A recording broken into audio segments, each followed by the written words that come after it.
इसी से हुई, वो हुई थी खुर्शीद हसन निज़ामी से।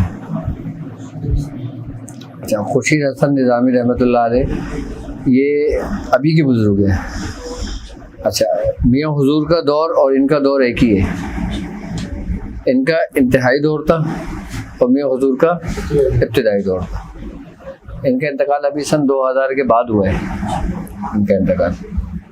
ये बैठते थे न्यू कराची में। न्यू कराची में सेक्टर 5F है, वहाँ पे खुर्शीद हसन निज़ामी के नाम से एक बुज़ुर्ग थे, निज़ामी ख़ानदान। उन्होंने उस पर बड़ी मेहनत करी थी कि आपके मंगो पीर से काफ़ी मुरीदीन उनके थे। तो हमारे नाना, हमारे मामू, हमारे सारे जो ननियाल थे ना, वो उनके मुरीद थे, वो उनके मुरीद थे। यहाँ तक कि जब मेरे वालिद साहब की जब शादी हुई थी ना, तो मेरे नाना ने सखारा उन्हीं से निकलवाया था, खुर्शीद हसन निज़ामी साहब। तो उस वक्त उनका इंतहाई दौर था। तो उनको मैंने ख्वाब में देखा था कि उन्होंने मुझे कहा था कि तुम इय्याका नअबुदु व इय्याका नस्तईन क्यों नहीं पढ़ते। फिर बाकायदा उन्होंने मुझे तादाद बताई थी, पूरी वो बताया था। फिर मैंने जब सुबह उठा, फिर मैंने मियाँ हुजूर से इसकी तस्दीक करी थी। अच्छा, खुर्शीद हसन निज़ामी जो बुजुर्ग थे ना, उनसे मुझे 3 चीज़ों की इजाज़त हुई थी। एक इय्याका नअबुदु व इय्याका नस्तईन की, और एक दुआ हिज़्बुल बहर की, और एक दुआ ख़ास की। दुआ खास के, अच्छा, हिज़्बुल बहर के भी वो सबसे बड़े आमिल थे। हिज़्बुल बहर के साहिब दावत थे वो जी, खुर्शीद हसन निज़ामी। आपने सारी ज़िंदगी हिज़्बुल बहर ही पढ़ी है। उनका तरीक़ेकार ये था, जब इशा होती थी वो अपने हुजरे में चले जाते थे, किसी से नहीं मिलते थे, किसी से नहीं मिलते थे। फिर वो अपना इबादत में रहते थे और कुछ घंटे वहीं हुजरे में सोते थे, और फजर की अज़ान होती थी, वो अपने हुजरे से बाहर आ जाते थे नमाज के लिए। उसके बाद फिर वो नहीं सोते थे। उसके बाद उनका दवाखाना था, निज़ामिया दवाखाना, जो आज उनकी औलादें चला रही हैं। फिर वो सुबह 7 बजे 8 बजे दवाखाने पे बैठ जाते थे और फिर 1 बजे तक मरीजों को देखते थे अपने वो। और दुआ हिज़्बुल बहर से ही वो लोगों के इलाज मालजा करते थे। अच्छा, दुआ हिज़्बुल बहर के आमिल साहिब दावत कैसे थे, मियाँ ने उनके बारे में बताया था, उन बुजुर्ग के बारे में। अच्छा, मेरा बचपना उनकी ज़ेर सरपरस्ती में गुजरा है। अच्छा, जब मैं तकरीबन 9 साल का था, 9-10 साल का था, या 10-11 साल का होऊंगा, तो मेरी वालदा भी उन्हीं की मुरीद थी। मेरी वालदा, मेरी ननियाल उन्हीं के मुरीद थे सब। तो मेरी वालदा और मुझे और मेरे मामू को लेकर गए, तो नाना ने कहा जाओ तुमने इसको मुरीद करा के लिया उन दोनों को। तो हम दोनों 11-12 साल के थे, चले गए मुरीद होने के लिए। तो मेरी वालदा ने बोला इसको ना मुरीद कर लें अपना। तो मेरे साथ मेरे मामू मेरा हम उम्र था, 1 साल 2 साल बड़ा था मुझसे वो ना। अच्छा, उसको उन्होंने कहा तुम ना, उनके यहाँ होती है चांद की 18 तारीख, वो 18 तारीख चांद की करते थे हज़रत निज़ामुद्दीन औलिया महबूब इलाही की जज्बा से। आपकी तो 17 है और 18 अमीर खुसरू की थी, तो वो चांद के 18 करते थे। यानी कि 17 का दिन गुजरता था, 18वीं शब लगती थी, तो आप निज़ामुद्दीन औलिया महबूब इलाही का एहतमाम करते थे नियाज़ का, वो बड़ा पैमाने पे करते थे वो। तो उन्होंने कहा अच्छा इसको ना नियाज़ वाले दिन भेजना। अच्छा, मैं और मेरा मामू हम लोग गए, उस वक्त रश बहुत था, तो हम लोग भी घुसते घुसते उनके मुरीदों में, उनके वहाँ, ये मेरी पहली खानका थी जो मैं वहाँ दाखिल हुआ था बचपने में। तो मैं और मेरा मामू हम लोग चले गए अंदर। खैर हम लोग जिस जैसे पहुँचे, हम लोग बैठ गए। हमने बोला आपने बुलाया था कि मुरीद कर लो अपना। अच्छा, मैंने बोला, उसकी हिम्मत नहीं हुई बोलने की, तो मैंने कहा मुरीद कर लो। तो कहने लगे चलो भाग जाओ यहाँ से, मैं शैतानों को मुरीद नहीं करता। तो मैंने कहा आप ही ने तो बुलाया था। कह रहे नहीं, भाग जाओ यहाँ से, चलो जाओ। उन्होंने हमें भगा दिया वहाँ से। अच्छा, मेरे मामू को बोला तू बैठ गया यहाँ पर। अच्छा, उसको मुरीद कर लिया, मुझे भगा दिया उन्होंने। मेरा मामू खुश हो गया, वो तो बड़ा चलते गया, हो गया भाई तुझे तो शैतान बोला उन्होंने कि भाग जाए यहाँ से, तू तो भाई शैतानी करता है, तो वो करता है। तो और मुझे तो देखो मुरीद कर लिया। अच्छा, हम रोते हुए गए घर पे। मैंने अम्मी से कहा, मेरी वालिदा भी रोती भी गई उनके पास दूसरे दिन। कहने लगा आपने उसको, मेरे भाई को मुरीद कर लिया और इसको मुरीद नहीं करा। तो उन्होंने हाथ से उन्होंने कहा ये चला जाएगा, ये चला जाएगा, इसका हिस्सा हमारे पास नहीं है। अच्छा, इन्होंने सिर्फ इतना बोला था कि चला जाएगा, इसका हिस्सा हमारे पास नहीं, इसका हिस्सा कहीं और है। उन्होंने इतनी बात कही थी। अच्छा, मुझे आज तक उनके अल्फाज याद हैं। अच्छा, मेरी अम्मी खुश हो गई, मैं भी खुश हो गया कि हम दुबई चले जाएंगे, क्योंकि हमारे मामू दुबई और शारजा में हुआ करते थे। तो उस वक्त तो जाहिर सी बात है 11, 12, 13 साल की उम्र थी हमारी। अम्मी भी खुश हो गई, वो हम भी खुश हो गए, चलो भाई चले जाएंगे हम बाहर। तो वह कुछ अरसा गुजरा ऐसा कि फिर एक रास्ते बनते चले गए। अच्छा, हमारे जो फैमिली जो ग्राउंड था ना, मियां हुजूर के आजमाइशों में कुछ मामला ऐसे हुए थे कि जिसमें जो ना अलीदगी हो गई थी। तो मेरी वालदा जो ना, हम बहन भाई को लेकर अपने नाना के घर चले गई थी और वालिद साहब अलग हो गए थे। उस वक्त मियां हुजूर हजरत ख्वाजा उस्मान अली शाह साहब की तरबियत में थे। नहीं, मदारी सिलसिले का सफ़र तय हुआ था, तो वो आजमाइश मियां हुजूर के ऊपर आई थी। अच्छा, हमने मियां हुजूर की, अपने वालिद साहब की ना तो कोई तस्वीर देखी थी, सिर्फ नाम सुना हुआ था। क्या? सिर्फ नाम सुना हुआ था मैंने, मियां हुजूर को नहीं देखा हुआ था, ना उनकी तस्वीर देखी हुई थी। मेरा बचपन उन बुजुर्ग के सेरे से प्रश्नों को होता था। मैं उनके वहाँ दवाखाने जाता था, वो दवाएं कूट लिया करते थे या पानी भरते थे, हम ये करते थे वो करते थे बस। अच्छा, हमारे गली के अंदर हमारे कज़न थे, तो वो पापा को जानते थे। अच्छा, हमारे नाना ने, हमारे घर वालों ने, तो जब रंजिशें हुई तो अच्छा उन्होंने ये कहा कि पापा को कि तुम जो ना ये रास्ता छोड़ दो जिस रास्ते पे तुम हो। कौन सा रास्ता? फकीरी का रास्ता। तो पापा ने कहा मैं ये रास्ता तो नहीं छोड़ता, मैं रास्ता तर्क नहीं करता। तो मेरे नाना ने कहा कि हमारी भी ये शर्त है कि जब तुम इसको ख़त्म करोगे तो फिर तुम आगे तुम्हारे मामला चलेंगे। तो पापा ने ये बोला कि ठीक है, मैंने अपने मामला अल्लाह के सुपुर्द कर दिए, अपने बुजुर्गों के सुपुर्द कर दिए। तो वहाँ से वो रंजिश शुरू हुई थी। तो हमारे नाना, हमारे बड़ों ने फिर हमारे दिल में ये बिठाला हुआ था कि जो ना तुम्हारे जो वालिद थे ना वो जादू करते थे। अच्छा, उस वक्त हमारे जादू के अंदर शौक हो गया कि भाई जादू क्या होता है ये। उस वक्त हमें पता ही नहीं था जादू क्या होता है। हमारे बचपन के अंदर ना एक ड्रामा आता था ऐनक वाला जिन, तो उसके अंदर ना अजीब और गरीब चीज़ें दिखाते हैं। हम छोटे थे, हमारा जहन उसी तरीके से बनना शुरू हो गया था। तो हमने बोला यार हम भी ये जादू सीखेंगे, हम भी ये काम करेंगे। तो वो हमारे रिश्तेदार थे, उन्होंने बोला कि मैं तेरे बाप को जानता हूँ। तो मैंने कहा तो तुम मेरी उनसे मुलाकात कराओ ना। तो फिर रास्ते बने। अच्छा, जब मैं पापा के पास पहुंचा पहले दिन, तो पापा दवाखाने के बाहर जो टेबल डली होती है उस पर बैठते थे और 2-3 मुरीद बैठते थे। अच्छा, जो मुरीद बैठते हैं वो आज भी पापा के साथ हैं, आज भी साथ हैं, वो आज भी होते हैं। वो मजीद भाई और कामरान भाई, मजीद भाई तो आज भी हैं। अच्छा, मजीद भाई और कामरान भाई से मेरी बहुत दोस्ती हो गई थी। अच्छा, तो पापा उठ के ना टहल लगा रहे थे कि जैसे किसी का इंतजार कर रहे हो। तो कामरान भाई और मजीद भाई ने मुझे बताया मेरे आने के बाद कि ऐसा मामला हुआ था तुम्हारे आने से पहले। तो वो टहल लगा रहे थे पापा, तो मैं बाइक पे से उतरा, तो पापा ने मुझे देखा। तो मुझे देखे ना पापा उतर के ना रोड की तरफ आए, खुद पापा उतर के चल कर आए। मैं बाइक से उतरा तो मुझे पापा ने सबसे पहला अल्फाज पता है क्या कहा था कि तुम आ गए। मैंने कहा जी मैं आ गया। तो उन्होंने मुझे गले से लगा। मैंने कहा आप भी मेरे पापा है ना। 17 साल के बाद, यानी कि 16 साल के बाद, 16-17 साल के बाद मैंने अपने पापा को देखा।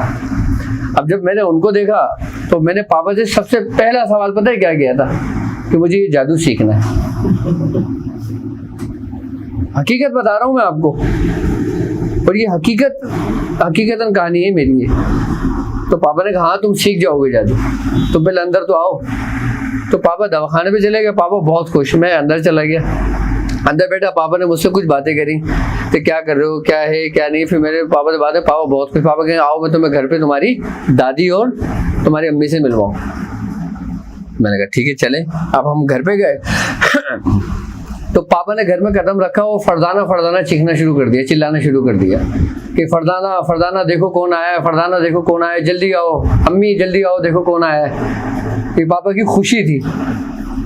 तो दादी ये लोग सब छोड़ छाड़ के सब घर में काम काज कर रहे थे, सब आ गए। कहते क्या हुआ क्या हुआ, कहते देखो वाजिद आया है। सब घर वालों ने बहुत प्यार, बहुत, सबने पहली दफ़ा देखा था मुझे, पहली दफ़ा देखा था। हाँ, तो सबने मुझे गले लगाया, मुझे प्यार किया, मुझे सब कुछ करा। तो मैंने कहा चले सब, जब सबसे मिल मिला लिए ना, फिर मैं पापा को जाके बैठ गया। मैंने कहा मुझे बताएं जादू कैसे करते हैं। तो कहने लगे तुम अभी आए हो, तुम रुक जाओ, अभी रात में रुको, यहाँ पे सुकून से करो। तो मैंने कहा अब मैं यहीं रहूँगा आपके पास ही, मुझे अभी ये चीज़ सीखना है। कहना हाँ तुम सीख जाओगे। अच्छा, फिर मैं दवाखाने पे पापा के साथ जाने लगा। अच्छा, जब मैं पापा के साथ दवाखाने पे जाने लगा तो मैं मरीजों को देखने लगा। अच्छा, कामरान भाई और मजीद भाई आज भी होते हैं। कौन कामरान? नहीं, वो कामरान नहीं, कामरान अल्लामा कामरान नहीं, अल्लामा कामरान अलग है, जिन्होंने पापा का भी वो संभाला हुआ है रूहानी जवाहिर, वो अलग कामरान है। एक कामरान वो है जो मलीर से आते थे, वो मलीर से आते थे और उनकी रियाजत, उनकी मेहनत उस वक़्त ऐसी थी कि वो शख्स 19,000 मरतबा बिस्मिल्लाहिर्रहमानिर्रहीम पढ़ता था और कब्रिस्तान में जाकर पढ़ता था वो शख्स। और मजीद भाई उनकी रियाजत ऐसी थी कि वो सूरह रहमान 120 या 130 मरतबा रोज़ाना पढ़ते थे। कि जब मैंने कदम रखा तो अब मैंने उनसे, अच्छा मेरे उस वक्त 9 के पेपर होने वाले थे, 9 या मैट्रिक के। तो मैंने कामरान भाई से कहा, मैंने कहा कामरान भाई आप जो ना मेरे लिए कुछ कर सकते हो ऐसा कि जैसे मैं पास हो जाऊं। तो कहने लगे हाँ तुम पास हो जाओगे। तो मैंने कहा अच्छा मुझे कुछ बताओ, मुझे खुद करना पड़ेगा या तुम कुछ करके दोगे? तो मुझसे कहने लगे तुम्हारे बस का नहीं है, तुम नहीं कर सकते, मैं खुद करके दूंगा। मैंने कहा ठीक है तो तुम ही करो। अच्छा, हमारे खैर जैसे तैसे पेपर हुए, लेकिन जब रिजल्ट आया तो हम पास थे। अब मैंने पापा से बोला, मैंने कहा मुझे ये चीज़ सिखाएं, ये क्या है? अब पहले मुझे ये बताएं, ये जादू है, ये अमल है, ये इम्तियाज है, मुझे बताएं इसके बारे में। तो पापा ने सबसे पहला जो मुझे काम दिया था ना, वो बताया था कमीज़ चेक करते हैं ना मरीजों की। तो मुझसे कहा था अच्छा एक काम करो, ये मरीज की कमीज़ रखी है, ये कमीज़ उठाओ, ये बिछाओ, उसको चेक करो। अच्छा मैंने चेक करा तो कह रहे ये पढ़ो, इस पर दम करो, फिर दोबारा चेक करो। मैंने जब पढ़ा दोबारा चेक करा तो वो हुआ। तो मैंने कहा ये तो बढ़ गई। फिर उन्होंने बताया कि अब तुम इसका अमल करो और फिर इस तरीके से करना। बड़े तो ये मर्द होता है, छोटे तो मैंने कहा आप डायग्नोस कर लिया हमने ये मर्द है, अब हम करें क्या आगे? कहना एक ही दिन में सब सीख लोगे क्या? मैंने कहा अच्छा। फिर उन्होंने मुझे तरीके कार समझाने शुरू करे। कामरान भाई ने मुझे बताया कि 3 दिन पहले, मेरे आने से 3 दिन पहले कोई दवा नहीं बनी थी। तो कामरान भाई कहीं मसरूफ़ हो गए थे। तो पापा ने उन पर गुस्सा करा कि तुमने दवाएं क्यों नहीं बनाई इनका। तो कामरान भाई कहने लगे कि वो मैं कहीं मसरूफ़ हो गया था। तो पापा ने कहा अच्छा चलो ठीक है कोई बात नहीं, सिर्फ 3 दिन की परेशानी है मुझे। कितने? 3 दिन की परेशानी है मुझे। तो कामरान भाई 3 दिन बाद पछाए पापा किसी को रख लें। तो कहने लगा ठीक 3 दिन के बाद तुम आ गए थे। अच्छा मैं आते ही मैंने काम संभाल लिया था पापा का, क्योंकि मैं एक सीखने की एक जुस्तजू से मैं आया था। मैंने उसी वक्त आके ही दूसरे दिन में अपने उसमें काम पे लग गया था मैं अपना। फिर पापा ने जो मुझे बताने शुरू करा, जो मुझे कराने शुरू करे, और फिर कामरान भाई और वो उनको देख के मुझे और शौक हुआ। पापा मुझे बताते कि ये इतना करता है, इस तरीके से कर रहा है, इसने अभी तक खाना नहीं खाया, इसने अभी तक ये नहीं करा, इसने अभी तक वो नहीं करा, इसने कब्रिस्तान जाके पढ़ा, उसने वहाँ जाके पढ़ा। अच्छा कब्रिस्तान में हमें थोड़ा सा डर लगता था। तो पापा ने कहा अच्छा तुम कामरान के साथ चले जाना। तो कामरान के साथ मैं कब्रिस्तान गया पहली पढ़ाई में। फिर दूसरी पढ़ाई में मजीद भाई के साथ मैं ग्राउंड गया। उसके बाद जब हमारा एक दफ़ा हौसला खुला, उसके बाद फिर खुल के हमने काम किया। फिर ऐसा काम किया कि पापा ने मुझे ये बोल दिया था कि अब घर में बच्चे हैं, तुम घर में नहीं आना, इन चीज़ों को लेके बाहरी वहाँ कारखाने में तुम्हारा बंदोबस्त करा देता हूँ, तुम वहाँ जाके रुकना अपने। अच्छा आज भी कामरान भाई और मजीद भाई मेहनत और रियाजत पर है। अब मुझे नहीं पता कि वो कितना करते हैं कितना नहीं करते, लेकिन मेहनत और रियाजत पे आज भी हैं वो। कितने साल पहले की बात है ये बात मैं तुम्हें बता रहा हूँ, 97-98 की। 24 साल हो गए इस बात को। अच्छा उस वक्त पापा के पास सिर्फ गिनती चुनती के लोग हुआ करते थे। फिर सबसे पहले पापा ने मुझे सूरह फातिहा का अमल बताया और पापा ने मुझसे कहा था मस्जिद में बैठ के पढ़ना है ये। तो इशा की नमाज में फिर हम मस्जिद चले जाया करते थे। फिर वहाँ जब इशा की नमाज होती थी हम वहाँ से अमल पूरा करके घर आ जाया करते थे।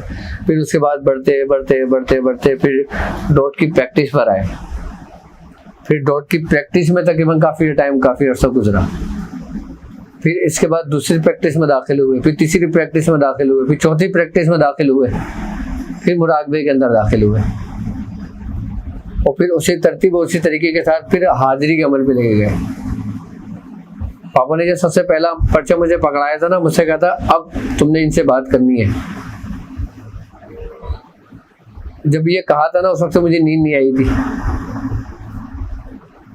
और 3 साल तक मुझे नींद नहीं आई जब तक वो मेरे साथ रहा।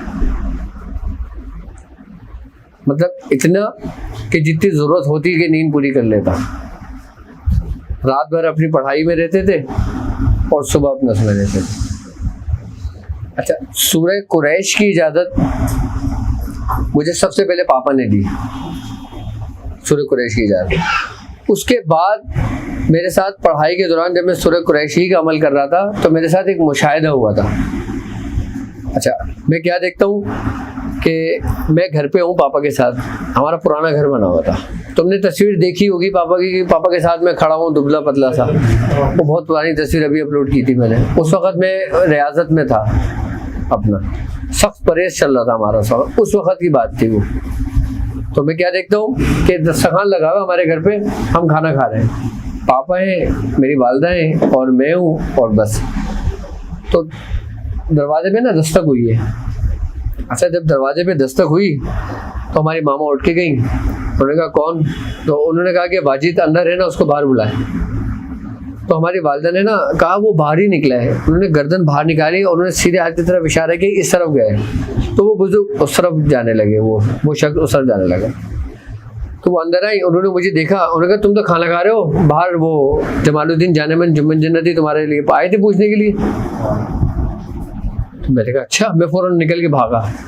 अच्छा, जब मैं निकल के भागा ना तो वो हमारे 3-4 घर छोड़ के वहाँ तक पहुँचे थे। मैं एकदम उनके करीब पहुँचा ना तो मैंने उनको आवाज़ लगाई हुजूर हुजूर। उन्होंने एकदम मुझे देखा, मुझे चिपटा दिया।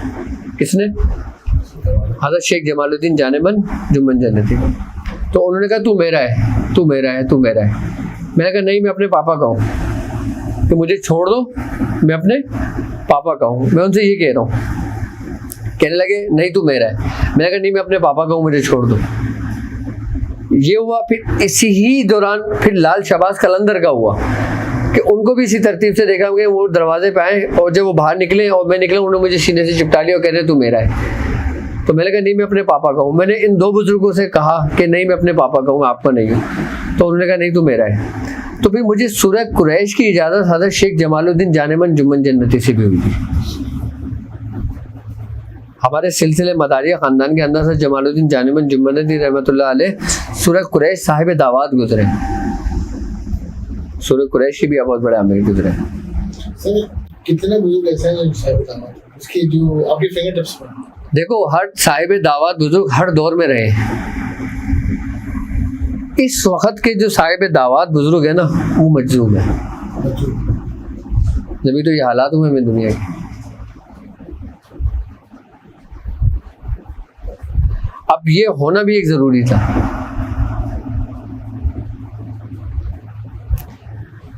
हम पढ़ते हैं ली इलाफे कुरैश, क्या मतलब है कि हमने उन्हें मानूस किया या मेल दिया या मोहब्बत दी। ठीक है, अब इस टुकड़े को समझना, खाली किसने दी मोहब्बत? तुम्हारे रब ने। ठीक है। अच्छा, मोहब्बत क्या है? मोहब्बत ईमान, यानी अल्लाह और उसके रसूल की मोहब्बत तुम्हारे दिलों में है। ठीक है। सूरह कुरैश को ही क्यों चुना? इस दौर के हिसाब से मैं बात कर रहा हूँ अभी आपसे, जो दौर चल रहा है कि जिस वक्त मौजूदा हालात में हम दाखिल हैं, कि हमने तुम्हें मेल दिया। अब जो शख्स सूरह कुरैश की रस्सी को मजबूती से थामता है वो इस पे साबित कदम रहता है। किसमें? इनकी मोहब्बत में। आई बात समझ में? अब जब मोहब्बत में साबित कदम रहता है तो उसके साथ आगे के रास्ते उसके लिए हमवार होते हैं, खुलते हैं। अगर हम सिर्फ इस आयत को लें, ली इलाफे कुरैश को, तो इसका ताल्लुक खाक से है। चारों अनासिर की तस्खीर इसमें मौजूद है। इन चारों आयतों का ताल्लुक चारों अनासिर से है, यानी कि आग, हवा, मिट्टी और पानी। तो हर आयत का ताल्लुक अलग अलग अनासिर से है। जो सूरह कुरैश की जो पहली आयत है उसका ताल्लुक किससे है? खाक से है, यानी खाक यानी मट्टी। अब इंसान किसके लिए बना है? इंसान को अल्लाह ताला ने किससे बनाया है? मट्टी से बनाया है।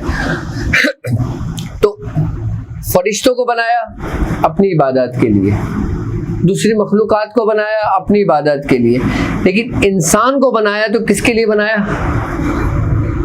कि वो पहचाना जाए। पहचाना किस सूरत में जाता है? कि जब उसके कल्ब में उसमें मोहब्बत होती है। यानी मोहब्बत किसके हिस्से में आई? खाक के हिस्से में आई, इंसान के हिस्से में आई। अच्छा, फरिश्तों को मोहब्बत और इसका नहीं पता, जिन्नातों को मोहब्बत और उसका नहीं पता, जिस तरीके से नफ्स फरिश्तों में नहीं है। अच्छा, फरिश्तों को अल्लाह ताला ने बनाया सिर्फ इबादत के लिए। जिन फरिश्तों को जिन जिन कामों के लिए अल्लाह ताला ने बनाया ना, वो सिर्फ उसी काम में लगे हुए, बाकी किसी और काम से वो बिल्कुल गाफिल है। उनको पता ही नहीं कि दूसरा काम है क्या। यानी कि एक फरिश्ते को अल्लाह ताला ने बनाया कि तुमने सिर्फ और सिर्फ नामा अमाल लिखना है, उसका कोई दूसरा काम है ही नहीं। तो नामा अमाल लिखने में उसको मोहब्बत मिलेगी नहीं मिलेगी? उसका कोई ताल्लुक ही नहीं है। इंसान के हिस्से में मोहब्बत और नफ्स आई, और बाकी किसी में भी नहीं है, किसी मखलूक में भी नहीं है ये। आई ना बात समझ में? अब फरिश्तों को जिन जिन कामों के लिए अल्लाह ताला ने बना लिया वो सिर्फ अपने काम सर अंजाम दे रहे हैं। किसी को सजदे में है तो वो सजदे में है, कोई कयाम में है तो वो कयाम में है, कोई किसी काम में मसरूफ है तो वो किसी काम में लगे हुए हैं। लेकिन ये इंसान है जो हर काम भी कर रहे हैं और मोहब्बत भी कर रहे हैं और मोहब्बत से गाफिल भी है। मोहब्बत से गाफिल भी है। तो ये जो खाक का आंसर है, ये आपकी पहली आयत है ये इसकी। अच्छा, अब तुम्हारा सबसे बड़ा दुश्मन कौन है? शैतान। और बाकी अगर दुश्मनों की बात करते हैं जो दुनियावी एतबार से हम देखते हैं, तो वो यहूद और नसारा हैं, और दूसरे मज़ाहिब के लोग हैं, और दूसरे जो करते हैं। जिसको अल्लाह ताला ने कुरान में कह दिया कि ये यहूदी और नसारा तुम्हारे दोस्त नहीं हो सकते। अच्छा, अब इन्होंने तुम्हारे खिलाफ हमेशा से साजिशें की हैं। यहाँ तक कि अगर सरकार दो आलम सल्लल्लाहु अलैहि वसल्लम की सीरत का मुताला करें और आपकी हयात मुबारका को देखें, इस्लाम के अंदर जितनी भी जंगें हुई हैं ना, वो सारी किसी न किसी साजिश के तहत हुई हैं। बिना साजिश कोई भी जंग नहीं हुई। यानी कि यहूदियों में आपस में कुछ ऐसी साजिशें करी, लोगों को उकसाया, कुफार को भी और मुसलमानों को भी, कि जिसका नतीजा क्या हुआ? जंग। और फतह किसको नसीब हुई? हक को। यानी कि साजिशें शुरू से चलती हुई आ रही है।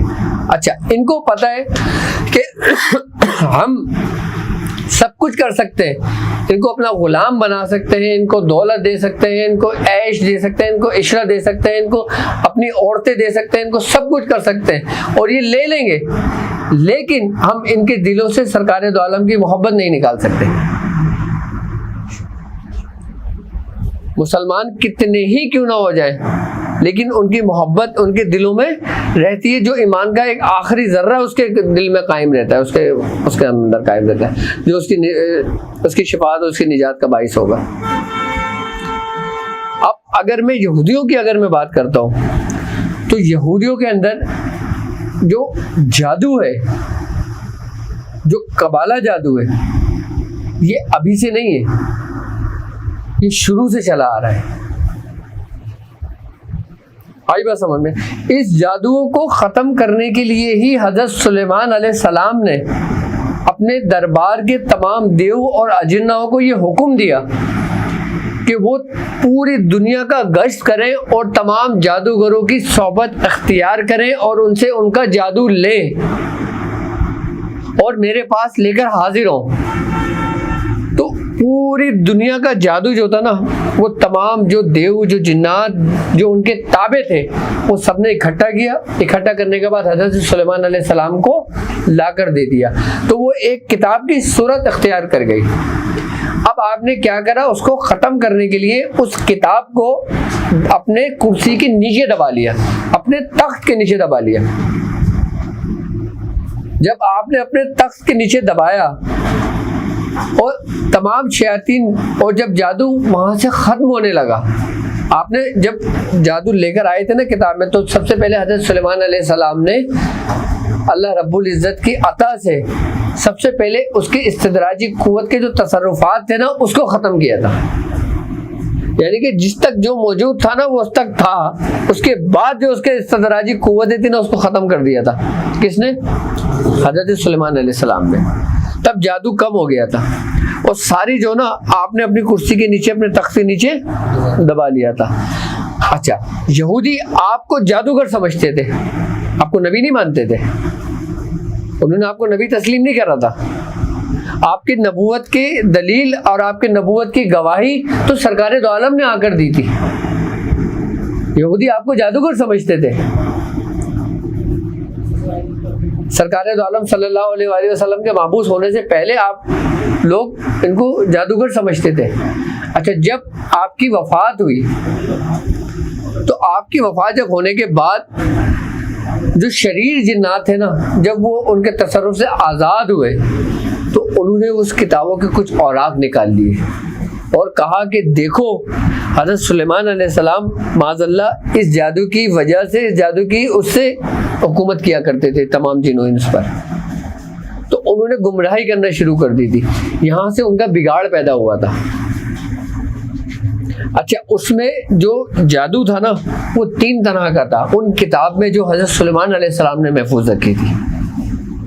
वो 3 इक़साम का जादू पता है क्या था? सबसे पहला जो उसमें जादू था ना वो था तसव्वुराती कुव्वत का जादू। किसका? तसव्वुराती कुव्वत का जादू था। दूसरा उसमें तुलस्मात थे। तीसरा उसमें लफ्जानी अल्फाज थे, लफ्ज थे, यानी कि इबारतें थी। ये 3 इक़साम का जादू उसमें मौजूद था और ये भी वहां से आज़ाद हो गया। अच्छा, होने के बाद फिर जो यहूदी थे ना, उन्होंने इसको अपने कंट्रोल में करा था। फिर इन्होंने अपना मरकज बनाया, कहाँ पर? हैकल सुलेमानी में। कहाँ बनाया? हैकल सुलेमानी में, जो बैतुल अक़दस के इर्द गिर्द की जो तबरुकात, जो बरकतें हैं, वहाँ पे जिसका जिक्र कुरान में। अच्छा, वहाँ पे कहते हैं कि ताबूत सकीना और कुछ हज़रत सुलेमान अलैहिस्सलाम की और हज़रत मूसा अलैहिस्सलाम की, बनी इसराइल की जो अंबिया कराम है, उनके तबरुकात उस जगह पे मौजूद है। इन्होंने सबसे पहले यहूदियों ने अपना मरकज उसी जगह पे कायम किया था, लेकिन जब इनका जवाल आया था तो ये वहाँ से भागे थे। वहाँ से भागकर इन्होंने फिर दूसरा जो अपना मरकज बनाया था ना, आपने तारीख अगर पढ़ी हो, 300 साल अगर आप पीछे जाते हो, कितने साल? 200-300 साल पीछे जाते हो, तो इन्होंने जर्मन के अंदर अपना वो बनाया मरकज दूसरा। कहाँ बनाया? जर्मन में, जर्मनी में बनाया। और जर्मन लोगों को इन्होंने बाकायदा अपनी तसव्वुराती कुव्वत से तस्खीर किया। किसके जरिए? तसव्वुराती कुव्वत के जरिए इनको तस्खीर किया और बाकायदा कबाइले जादू के जरिए इन्होंने वहां पे इतना होल्ड कर लिया, इतना होल्ड कर लिया कि वहां से ये पूरी दुनिया पे फैलने लगे। अब अल्लाह रब्बुल इज़्ज़त जिससे जो चाहता है वो काम ले लेता है। वो किसी मुसलमान से चाहे उससे काम ले ले, किसी ईसाई से चाहे उससे काम ले ले, या किसी हिंदू से चाहे उससे काम ले ले। इस सिस्टम को दुनियावी एतबार से ख़त्म करने के लिए अल्लाह ताला ने किससे काम लिया? ईसाई से। उनको इनके ऊपर नाजिल कर दिया एक अजाब की सूरत में। उसने इनका खात्मा शुरू कर दिया। उसने इनको सबको गिन गिन चुन चुन के ख़त्म करा। क्यों करा था? कोई इक़्तिदार था क्या? तो ज़ाती बैर था क्या? दुश्मनी थी क्या? जी, इनको ख़त्म करना शुरू कर दिया। अच्छा, जब यहूदियों को समेटना शुरू किया ना, तो यहूदियों के बाद जो कुछ तबर्रुकात इनके पास रह गए थे कि जिनकी वजह से ये लोग बाकायदा हुकूमतें चलाते थे और जिसको ये लोग मिसयूज़ करते थे। अब रूहानियत की एक तबर्रुकात एक चीज़ है, अगर आप इसको इस्तदराजी कुव्वत के साथ इस्तेमाल करते हो ना, तो उसकी नेगेटिविटी, उसके नेगेटिव असरात दुनिया के ऊपर पड़ते हैं। ये चीज़ तो अच्छी है, तबर्रुक क्या, जैसे हज़रत सुलेमान अलैहिस्सलाम की कमीज़, जैसे हज़रत सुलेमान अलैहिस्सलाम की अंगूठी, नेक है ना, मोतबर है ना, तबर्रुक है ना, उसमें तजल्लियात इलाही है ना। अब उसको जब आप मिस यूज़ करोगे, जब अपनी इस्तदराजी कुव्वत, तसव्वुराती कुव्वत उस पर डालोगे, देखो हर कुव्वत की एक अहमियत, एक हकीकत होती है, उसका असर होता है। जब आप अपनी बुरी नज़र किसी अच्छी नज़र पे डालोगे तो मुतासिर बुरी नज़र होगी, अच्छी नज़र होगी, अच्छी नज़र मुतासिर होगी। और जब अच्छी नज़र मुतासिर होगी तो फिर उसका नेगेटिविटी फैलेगी या नहीं फैलेगी, उसका बुरा असर होगा या नहीं होगा। तो दुनिया के अंदर वबाएं, बलाएं फिर नाजिल होने शुरू हो गई कि जब इन्होंने उसका इस्तेमाल गलत तरीके से शुरू कर दिया। अच्छा, इन्होंने एक इस्तेमाल तो इसके ज़रिए किया और एक इस्तेमाल इन्होंने किया अपनी तसव्वुराती कुव्वत के ज़रिए। अच्छा, तसव्वुराती कुव्वत इन्होंने किस तरह जगाई? हमारे अंदर कहते हैं कि लताइफात का एक सिलसिला है, जिसको हम कहते हैं लतीफ़ा नफ्स है, लतीफ़ा कल्ब है, लतीफ़ा रूह है, लतीफ़ा सिर है, लतीफ़ा खफी है, लतीफ़ा अक्फा है। ये 6 लताइफ हैं। अच्छा, खानदान कादरिया की अगर बात करते हैं ना, ये 7 लताइफ हैं, यानी कि खफीउल अक्फा तक। खानदान कादरिया की बात करते हैं ना, तो खानदान कादरिया के अंदर 9 लताइफ हैं, यानी कि नफ्स, कल्ब, रूह, सिर, खफी, अक्फा, ये 6 हो गए। 7वां खफीउल अक्फा है। 7वां क्या है? खफीउल अक्फा। 8वां नसीर और 9वां महमूदा, यानी कि नसीरा और महमूदा। ये 9 लताइफ है जो खानदान कादरिया के हैं। 6 तो जाहिर है, 3 पोशीदा है। यानी कि 6 का ताल्लुक जाहिरी से कि जिसका लोगों ने जिक्र सुना है सबका लताइफात, और 3 बातिनी है। ये उस वक्त 3 के इसरार और राज रमूज खोले जाते हैं कि जब इंसान 6 पे रियादत और मेहनत कर लेता है।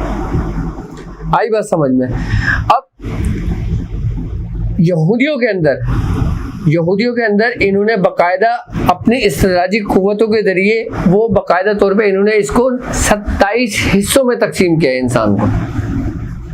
कितने हिस्सों में? 27 हिस्सों में किया है।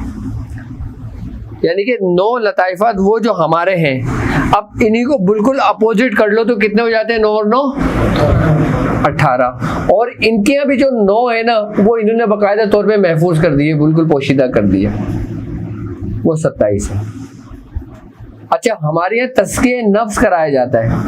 हमारा जो नफ्स होता है ना, उसके बारे में हमारे बुजुर्गान दीन हमें जो तालीम करते हैं, उसका जो मकाम है वो कल्ब और रूह उसके दरमियान है। लेकिन यहूदी जब ये लोग इस पर रियाजत करते हैं अपनी तसव्वुराती कुव्वत को जगाने के लिए, तो ये ज़ेरे नाफ नीचे करते हैं। यानी कि हम लोग नीचे से ऊपर की जानिब बढ़ते हैं, वो माकूस करते हैं, इसको वो उल्टा करते हैं। अच्छा, हम क्या करते हैं कि हम बुराइयों से बचते हैं, हम गुनाहों से बचते हैं। आई बात समझ में? तो हम, इसका मतलब है कि हम तज़किया नफ्स कर रहे होते हैं, अपने नफ्स को पाक कर रहे होते हैं। हमारे अंदर जो नफ्स हमारा है, अच्छा, ये इसका बिल्कुल अपोजिट करते हैं। ये वो काम करते हैं, अच्छा, जाहिरी एतबार से ये वो काम आप पे जाहिर नहीं करेंगे, लेकिन ये हर काम जो ना अपना बातनी तौर पर करते हैं। ये अपने नफ्स को बाकायदा जगाते हैं। किसके जरिए?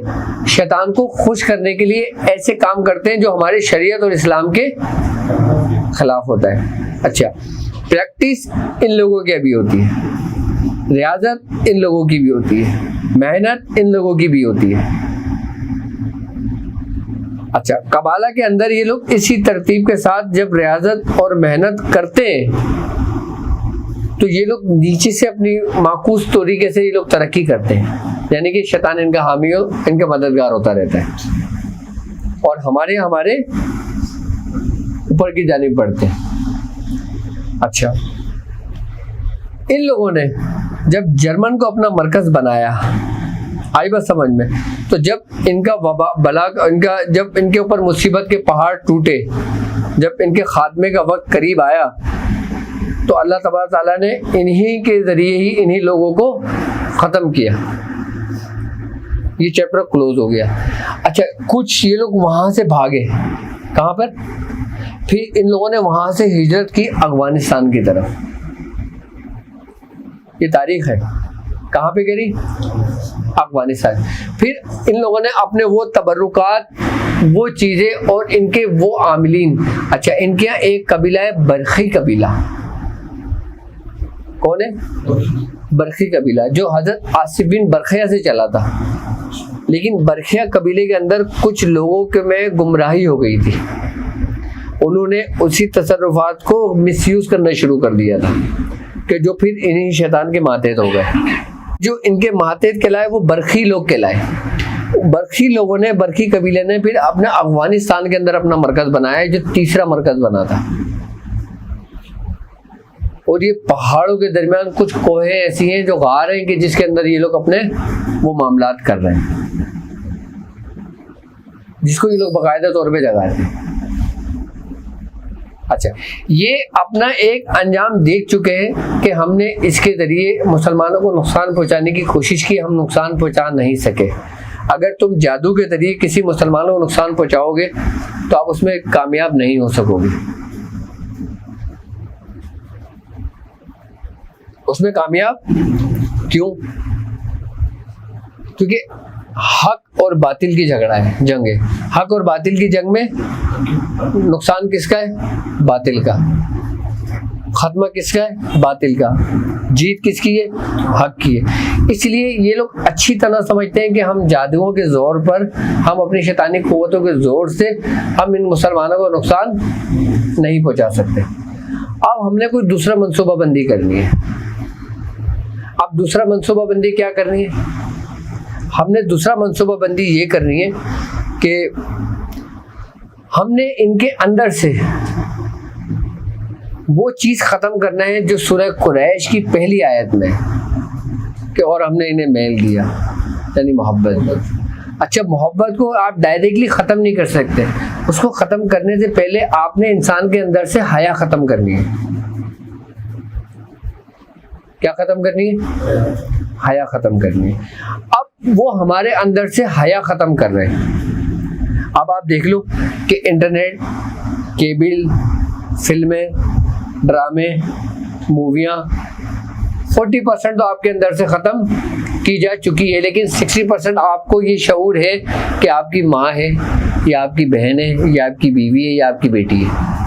अभी आपको ये सेंस है, ठीक है। जबकि 40% ख़त्म हो चुकी है। 40% क्यों ख़त्म हो चुकी है? कि हम अगर ज़ाहिरी नहीं करते तो हम छुप कर करते हैं। हम ज़ाहिरी नहीं करते तो छुप कर करते हैं, इसलिए 40% ख़त्म हो गए। 60% क्यों रह गई? क्योंकि हमारे दिल में एक डर है।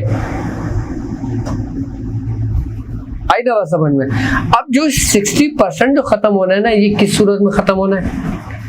अब तुम्हारे अंदर एक सेंस है, एक हिस्स है। समझना मेरी बात, मैं खुलकर नहीं कहूँगा, लेकिन मैं समझाऊंगा कि तुम समझ जाओगे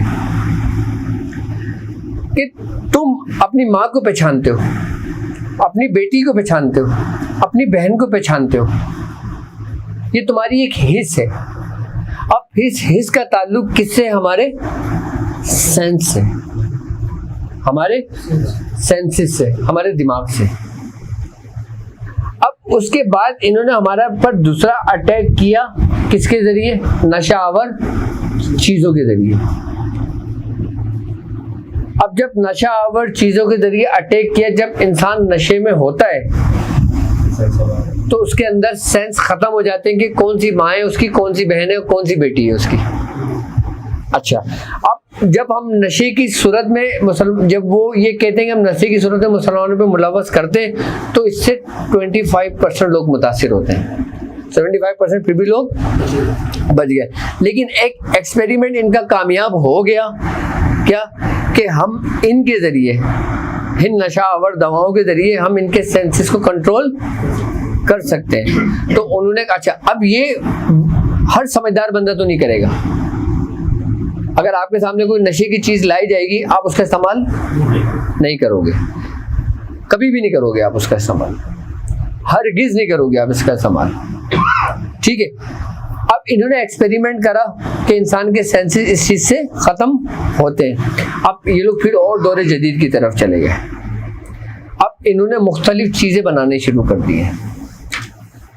ऐसा कुछ भी नहीं होगा कि जो लोग कह रहे हैं ना कि हमारे अंदर ये लोग चिप डाल देंगे, हमारा डेटा चला जाएगा, हमारे अंदर ये हो जाएगा, हमारे अंदर वो हो जाएगा, ऐसा कुछ भी नहीं होगा। कोई चिप नहीं है, कोई डेटा नहीं है, कोई कुछ नहीं है। आई बात समझ में? कुछ भी नहीं होगा। लेकिन मेरे उस पॉइंट को समझना कि जो मैं समझाने की कोशिश कर रहा हूं, कोई चिप नहीं है, कोई कुछ नहीं है, कोई टेक्नोलॉजी नहीं है। ये सिर्फ और सिर्फ मेडिकल एक्सपेरिमेंट है।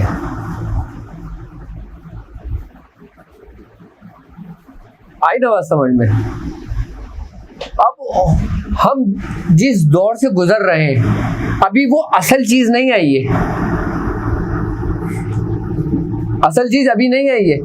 असल चीज को आने में अभी कम से कम 50-100 साल का टाइम है। क्या? अभी असल चीज नहीं आई है, अभी नकल चल रहा है, क्योंकि असल से पहले नकल आता है। असल से पहले अभी सब नकल चल रहा है, तो इसलिए तुम्हारे लिए बेहतर है सब कुछ। ये देखना चाह रहे हैं कि हम कितना हद तक कंट्रोल कर सकते हैं। इन चीजों का मकसद, इस पूरी प्लानिंग का मकसद, इन सब कुछ करने का मकसद सिर्फ और सिर्फ आपके अंदर से एक हिस्स को खत्म करना है, जिसका नाम है हया, कि जिसके बारे में सरकार दो आलम ने फरमाया कि जब तुम हया ना करो तो तुम्हारे दिल में जो आता है वो करो। यानी कि हया आपका ईमान है। जब आहिस्ता आहिस्ता आहिस्ता आहिस्ता आपको डोज देनी जानी शुरू करेगी, तो आपके अंदर से क्या चीज, आपके अंदर सेंस खत्म होने शुरू हो जाएगा। असल अभी नहीं है, अभी क्योंकि ये हमारा एक इब्तिदा दौर है। ये मैं आपको एक बात बताऊं, हम उस दौर में दाखिल हो चुके हैं कि जिस दौर में बाकायदा तौर पे अंबिया कराम ने पनाह मांगी इस दौर से। सरकार दो आलम सल्लल्लाहु अलैहि वसल्लम ने, आपने फितना दज्जाल से पनाह मांगी है। अब ये फितना दज्जाल के दौर का बिल्कुल इब्तिदा है। इसको ये सफर तय करने में 100 साल भी लग सकते हैं, 200 साल भी लग सकते हैं, लेकिन अब हम उस मंजिल, उस सफर के अंदर दाखिल हो चुके हैं, उस दौर के अंदर दाखिल हो चुके हैं।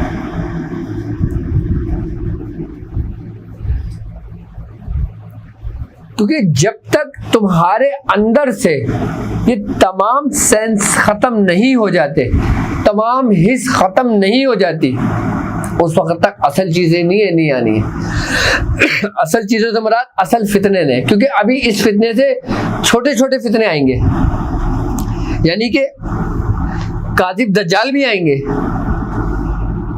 असल दज्जाल तो आएगा ही आएगा, उससे पहले कई झूठे दज्जाल आएंगे। आप देखना कुछ अरसे के बाद आपको खबरें मिलनी शुरू हो जाएंगी।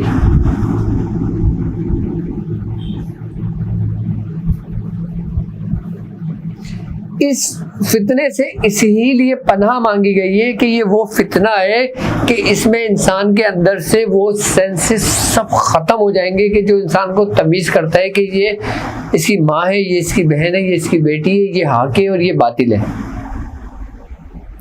और तुम्हारा माइंड ऐसे डाइवर्ट हो जाएगा कि तुम अपनी जिंदगियां बचाने के लिए बाकायदा उसमें हीले निकालोगे, और तुम लोगों को बताओगे कि सरकार दो आलम सल्लल्लाहु अलैहि वसल्लम ने फरमाया है कि जान बचाना हम पर, कि पहले जान बचाओ बाद में दिन बचाओ। लोगों को ये कॉन्सेप्ट हो जाएगा लोगों का। सल्लल्लाहु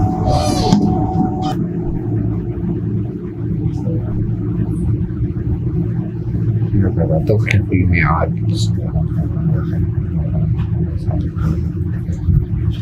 यानी कि ये वो दौर होगा कि इसमें जो ना फिर बाकायदा हीले आएंगे।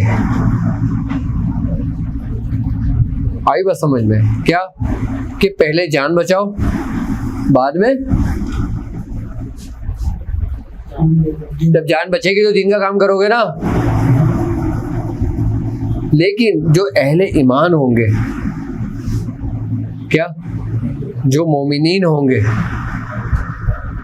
वो दीन को बचाने के लिए अपने आप को कुर्बान करेंगे। क्या जो अहले ईमान होंगे और जो मुनाफिकीन होंगे वो सारे हिलेबाजी में लग जाएंगे।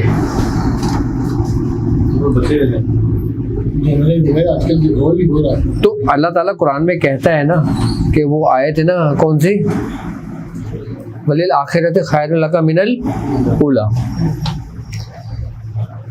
कि जो आखिरी के जो लोग होंगे वो पहले के लोग से बेहतर होंगे। यानी कि पहले के लोगों ने जो कुर्बानियाँ दी हैं, जो मुशक्क़त तकलीफ उठाई हैं, वो दीन को कायम करने के लिए उठाएंगे। और जो आखिरी के जो लोग जो मुशक्क़त जो तकलीफें उठाएंगे, जो कुर्बानियाँ देंगे, वो दीन को बचाने के लिए देंगे। और जो दीन को बचाने के लिए कुर्बानी देगा वो एक आला कुर्बानी होगी। कुर्बानी होगी या शहादत के लिए? वो शहादत का एक आला दर्जा होगा, और ऐसा आला दर्जा होगा कि जैसे शौदाए बदर,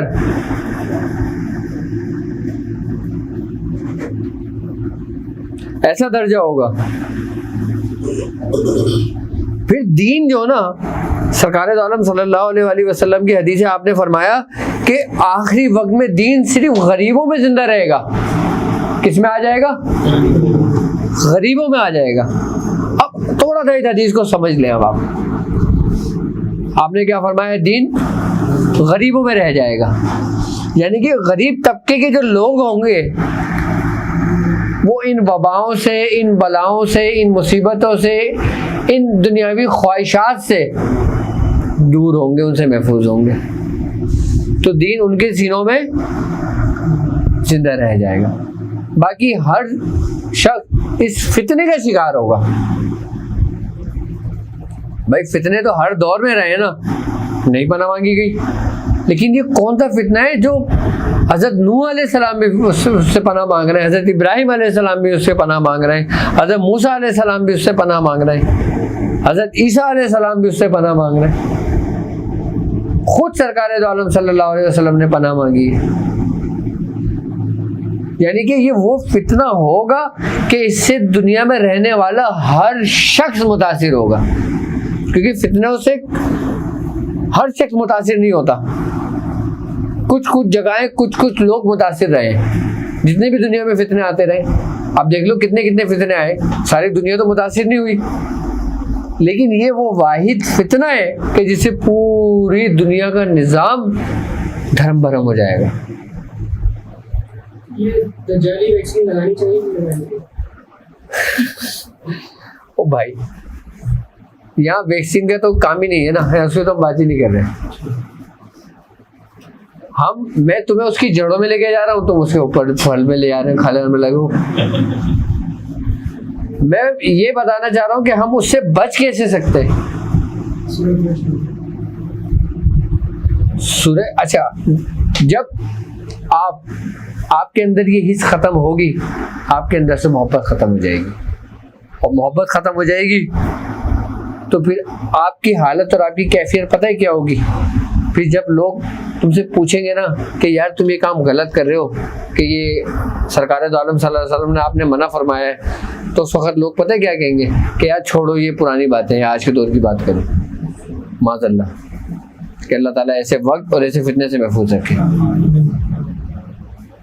लोग फिर ये कहेंगे कि जिस तरह आज तुम्हें कोई किसी बुजुर्ग के बारे में कोई बताता है, आज की न्यू जनरेशन क्या कहती है, तुम ये दकियानूसी बातें करते हो।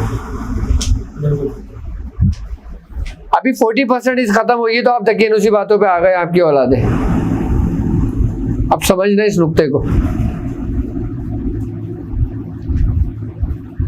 कि आपके घर वाले अगर बोलते हैं कि बेटा रात के शाम के टाइम बगैर दुपट्टे के सर से नहीं निकलो बाहर, तो आज की बच्ची क्या बोलती है कि अम्मा तुम पुरानी बातें करती हो। वो उस दौर में होता था जिस दौर में जंगल था, अब तो पूरी आबादी है।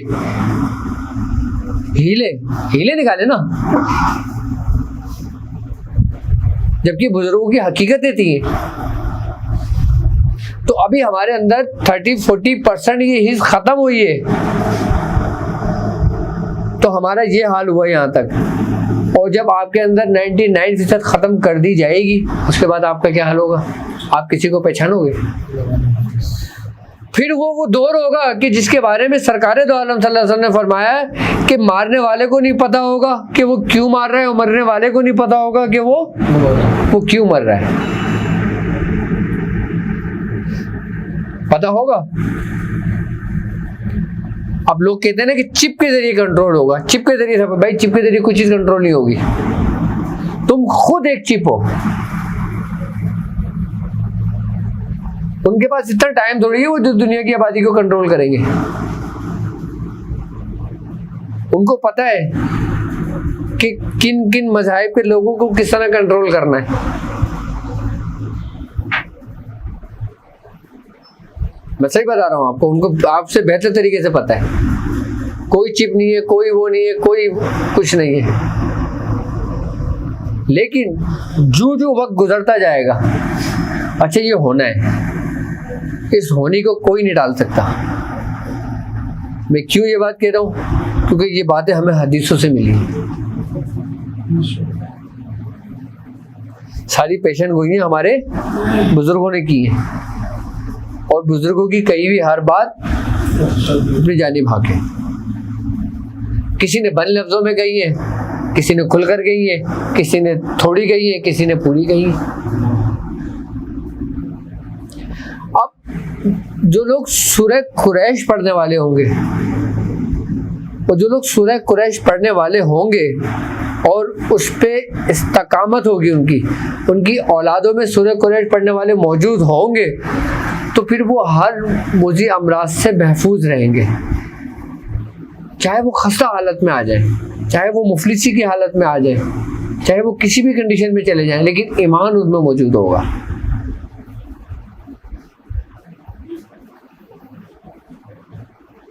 भाई सबसे पहले आपको मखलूकुल हाल करेंगे।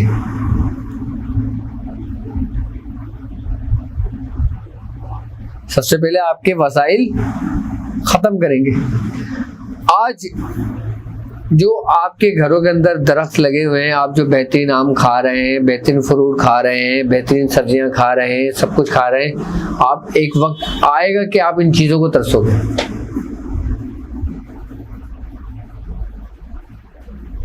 एक वक्त आएगा कि आप इन चीजों को तरसोगे, इन जायकों को तरसोगे।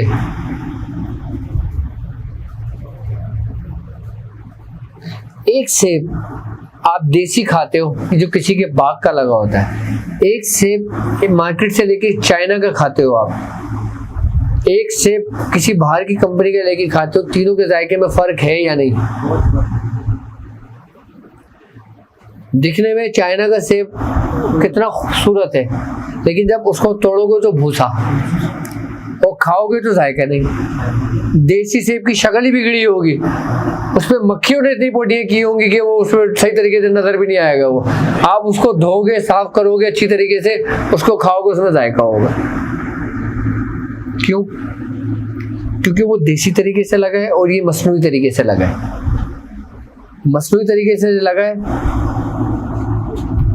तो मसनूई बीज से लगा होगा।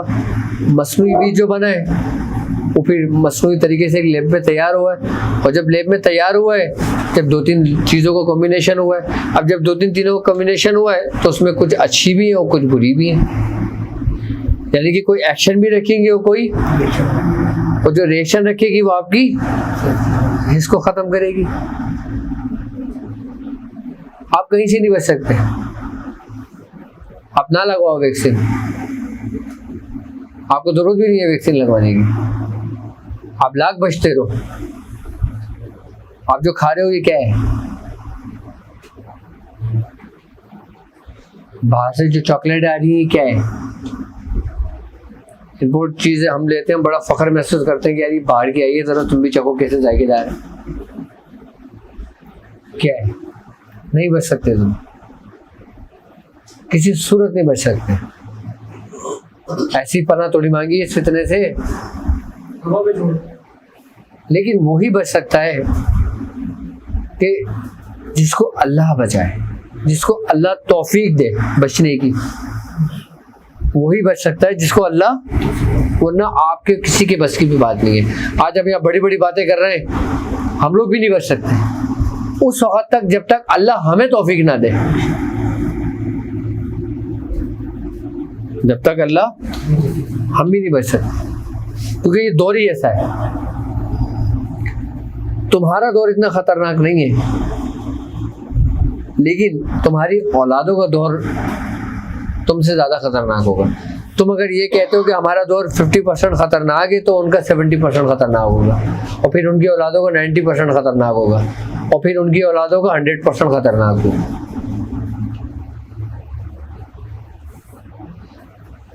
हो सकता है हम वो लोग हों तो 50% में हो सकता है हम वो लोग हों तो 70% में हो सकता है हम वो लोग हों जो 90% में हो।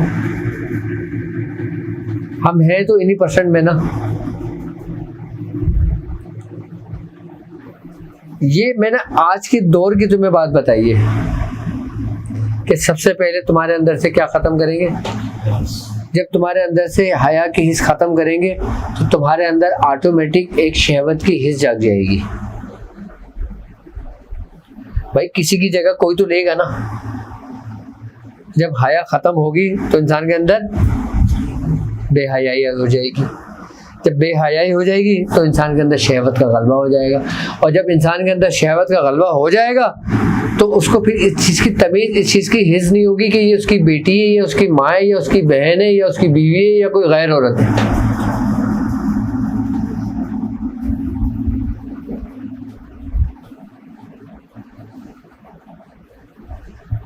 ऐसी पनाह मांगी गई है।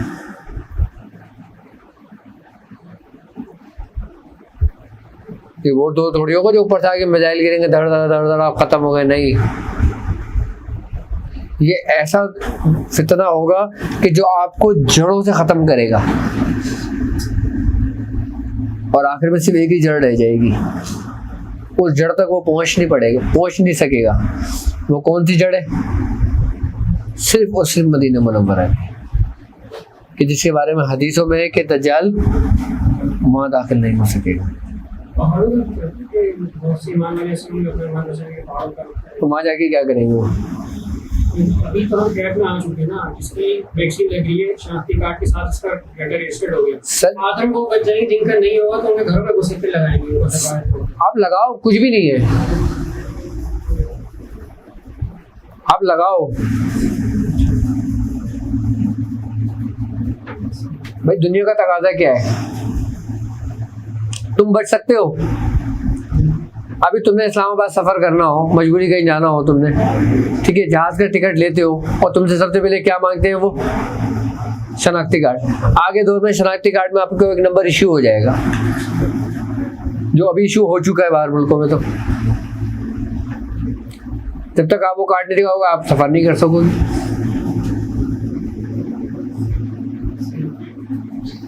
अब बैंक का निज़ाम जो है, तुम बैंक का काम नहीं करते हो क्या? बैंक में डिपॉजिट नहीं करते हो क्या?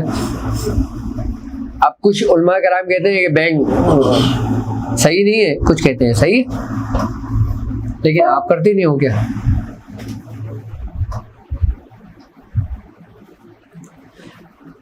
दुनिया में रहकर, दुनिया में जब आप हो तो फिर दुनिया के कानून से चलोगे ना। अब आपके ऊपर कौन सा कानून लागू है जो आपके हुक्मरान पे जाएंगे? अभी जिंदा मिसाल, खुली मिसाल, अभी हमने ईद की है। क्यों करी तुमने ईद? बताओ। नहीं करते क्योंकि हम एक सिस्टम के तहत चल रहे हैं। हमने करनी पड़ेगी। अगर कोई हमें दवा पिलाता है हमें पिलानी पड़ेगी।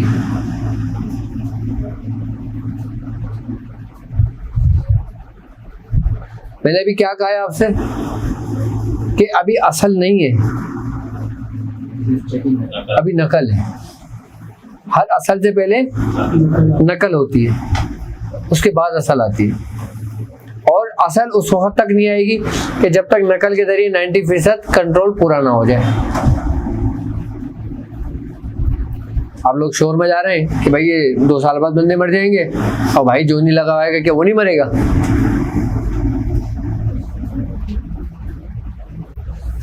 बताइए मुझे।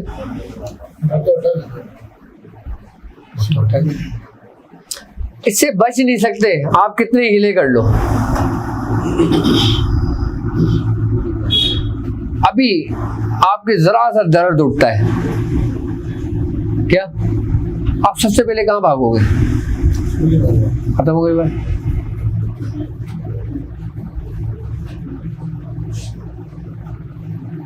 कहाँ भागोगे? हो गए काम आपको? जिस तरीके से बच्चों को जब पैदा होते हैं इनके पैदाइशी टीके लगाए जाते हैं, क्यों लगवाते? बीमारी से बचने के लिए।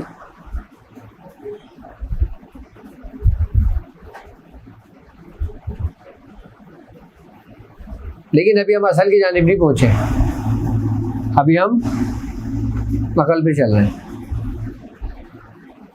लेकिन सूरह कुरैश पढ़ने वाला कम से कम इसके मुज़र असरात से महफूज रहेगा, क्योंकि वो अपने आप को, अपने दिमाग को, अपने सेंस को, अपने सेंसिस को हर वक्त याद दिला रहा है। क्या याद दिला रहा है?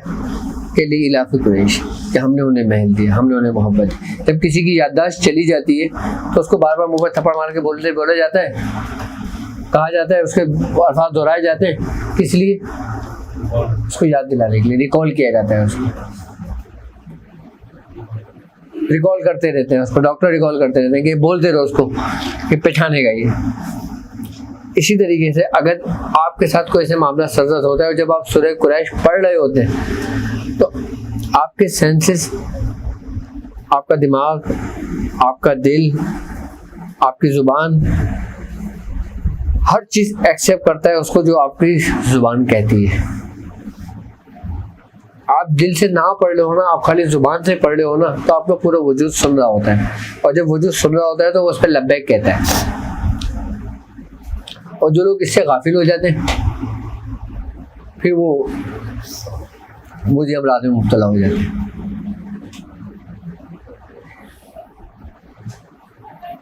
यानी कि सूरह कुरैश पढ़ने वाला इस फितने से महफूज रह सकता है उस वक्त तक जब तक वो इसके साए के नीचे,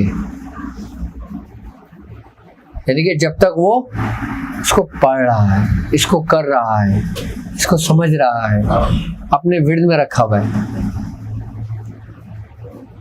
अच्छा, इस सूरह कुरैश की ये बरकत, खास बरकत है कि सूरह कुरैश पढ़ने वाला क्यों महफूज रहता है इसके मुज़र असरात से, कि इसमें अल्लाह ताला ने मोहब्बत देने के बाद अब तुम इस सूरत का ताल्लुक आखिरी वक्त से देखो। सूरह कुरैश का ताल्लुक इस दुनिया के आखिरी वक्त से देखो। वो तुम्हें खुले अल्फाजों में समझा रहा है, तुम्हें कह रहा है, लेकिन तुम नहीं समझ रहे हो।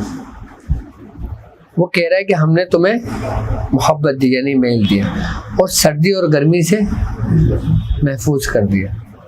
जिस हम दौर के अंदर दाखिल हो रहे हैं या हो चुके हैं या हम होंगे, ठीक है, अल्लाह तबारक ताला तुम्हें किससे महफूज कर रहा है? उन दोनों ही चीज़ों से जो इस फितने दज्जाल की बेस है। फितने दज्जाल की बेस है, बुनियाद है, कि जिसके जरिए वो तराजी कुव्वतों पे हुकूमत करेगा दुनिया पर। इन दोनों चीज़ों से अल्लाह ताला तुम्हें सूरह कुरैश के जरिए महफूज कर रहा है, यानी कि गर्मी और सर्दी।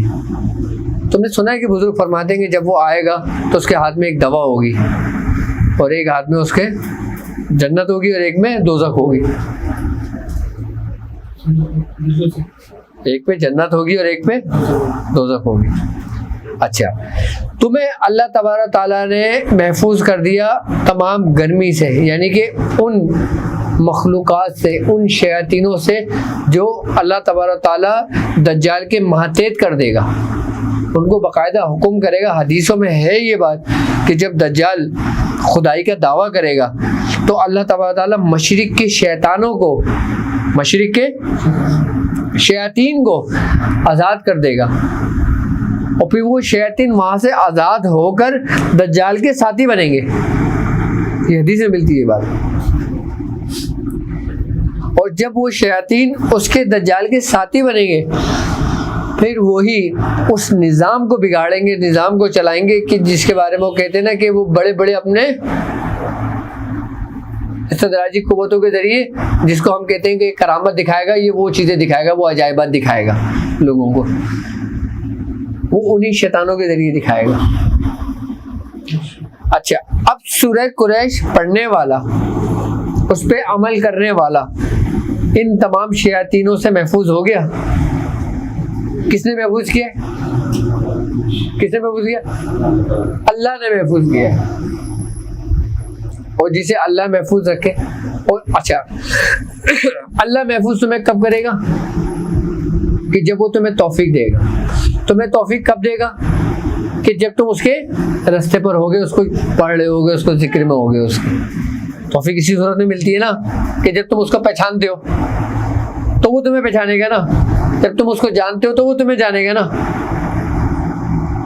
अभी आप ये चीख चीख के करना शुरू कर दो, रिजवान रिजवान नाम लेना शुरू कर दो, बाहर से जो रिजवानों को कभी तो आवाज़ देगा ना आपको, हाँ भाई कौन है जो आवाज़ दे रहा है मुझे, ये करीब आएगा ना रिजवान पूछने के लिए कि भाई क्यों आवाज़ दे रहा है, क्या बात है, और तुम आवाज़ ही ना दो, तुम तो गाफिल हो, फिर तुम्हें तौफीक कौन देगा?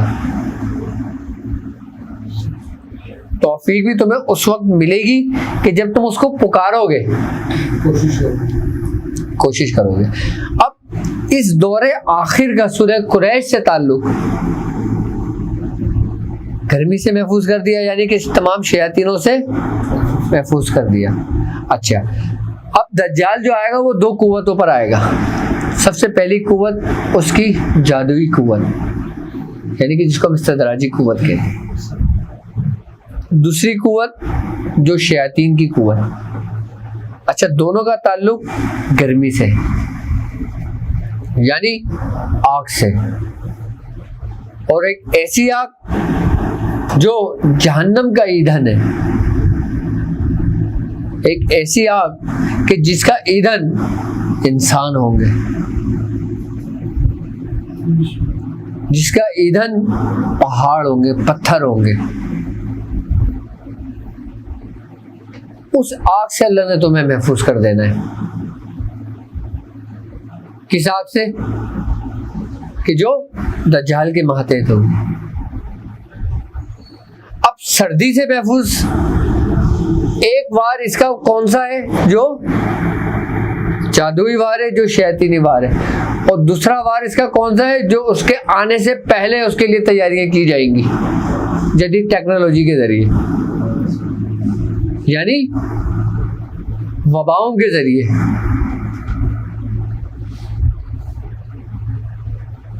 यानी उन लिक्विड के जरिए कि जो उन वबाओं के जरिए बनाया जाएगा, और जो वो बैक्टीरियाज होंगे, जो वो वायरस होंगे, उनकी जिंदगी है सर्दी में, ठंड में। जितने भी बैक्टीरियाज है, जितने भी वायरस हैं, जितनी भी बीमारियां आपके जिस्म में मौजूद हैं, उनका वजूद जो कायम रहता है वो सर्द में रहता है, यानी ठंडक में रहता है, बिल्कुल एक्टिव हो जाता है। वो मरता नहीं है, यानी कि ठंड में वो वायरस मरता नहीं है और एक्टिव हो जाता है। और जब वो एक्टिव होता है तो हर एक्शन का रिएक्शन होता है, फिर वो जिस्म के अंदर फैल जाता है।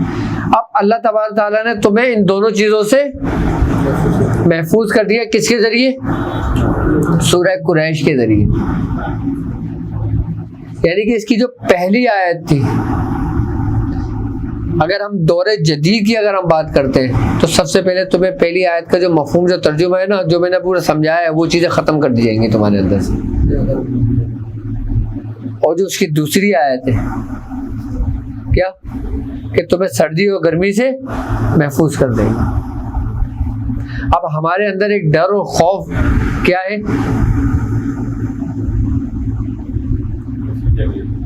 क्या वैक्सीन क्या करेगी? नहीं, मौत का खौफ है, डर रिस्क का है। भाई तुम्हें डर है ना कि यार तुम्हें कारोबार में नुकसान ना हो जाए, तुम्हारा रिस्क की बंदिश ना हो जाए, रिस्क बंद ना हो जाए, यही डर है ना इंसान का। और खौफ किसका है?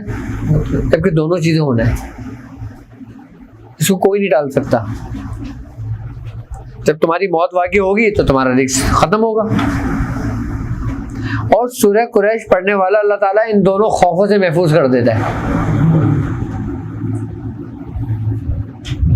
शैतान दज्जाल कहेगा ना कि तू मुझे खुदा मानता है तो मैं तुझे क्या दूंगा?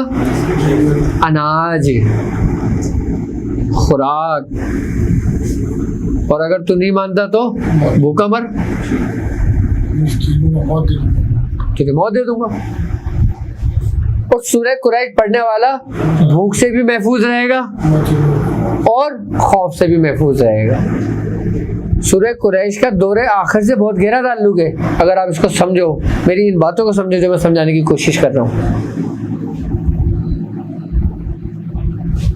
सूरह कुरैश का दौरे आखिर से बहुत गहरा ताल्लुक है।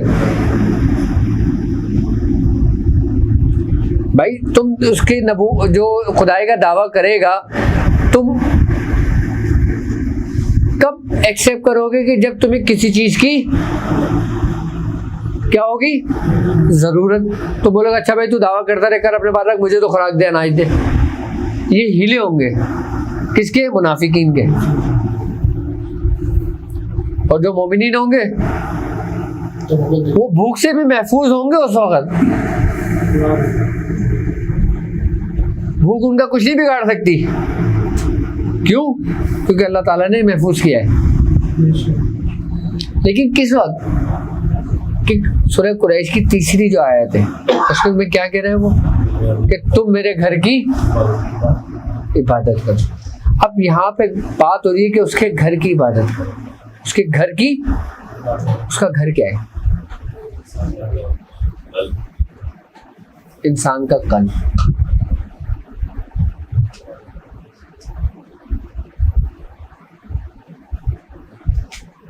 एक बैतुल कल्ब है कि अगर तुम उसका तवाफ कर लो तो तुम इस जहां में भी कामयाब और उस जहां में भी कामयाब। यानी कि तुम फितना दज्जाल की उन इस्तदराजी कुव्वतों से महफूज हो गए। सिर्फ किसके जरिए? सूरह कुरैश के जरिए। तुम सूरह कुरैश के तर्जुमा उठा के पढ़ो और जो बातें मैंने तुमसे कही है तुम उसको अपने जहन में रखो, सारा पसे मंजर तुम्हारे आंखों के सामने आ जाएगा कि जिस तुम्हारे आंखों में चल रहा है कि यार ये हो रहा है और किन किन चीज़ों से आप महफूज हो गए। यानी कि बीमारियों से, वबाओं से, बलाओं से, मुसीबतों से, जादू से, शर से, जिन्नात से, शयातीन से, हासिदीन से, मुनाफिकीन से, हर चीज़ से महफूज हो गए। लेकिन आजमाए फिर भी जाओगे। क्या? आजमाए फिर भी जाओगे। लेकिन ऐसे हो गए आप कि जैसे सख्त सर्दी के अंदर आपने ब्लड प्रूफ जैकेट पहनी और ऐसे कपड़े पहने हुए कि जैसे आपको ठंड का एहसास नहीं हो रहा। आप इतना आजमाए जाओगे। लेकिन एक शख्स को बिल्कुल बरहना करके सख्त सर्दी में छोड़ दिया जाए, उसकी आजमाइश कैसी होगी? उसकी आजमाइश और आपकी आजमाइश में फर्क हुआ। क्यों? क्योंकि आपने अपनी आजमाइश के लिए तैयारियां की हुई थी। बारिश से पहले आपने अपने घर की रिपेयरिंग कर ली थी। और एक शख्स बारिश होने से पहले उसने अपने घर की कोई भी रिपेयरिंग करी, अचानक बारिश है, उसका क्या हुआ? सब कुछ बह गया। वो कितनी बड़ी आजमाइश में गुजरा। और एक शख्स जिसने बारिश से पहले अपने सारे घर का काम करा लिया था, उसके ऊपर भी आजमाइश गुजरी तो कैसे गुजरी उसको पता भी नहीं चला। तो जो लोग सूरह कुरैश पढ़ते हैं और सूरह कुरैश का अमल कर लेते हैं और सूरह कुरैश पे कायम रहते हैं, इस दौर के लिए ये समझ लेना कि सूरह कुरैश इसमें आज़म है। सूरह कुरैश इसमें आज़म है और सूरह कुरैश पढ़ने वाला कभी भी बेईमान मौत नहीं मरेगा, क्योंकि उससे अल्लाह ने वादा किया है। कैसे? कि हमने उसे खौफ से अमन दे दिया, और जब अल्लाह ताला ने तुम्हें दे दिया तो तुमसे वादा ही हो गया ना।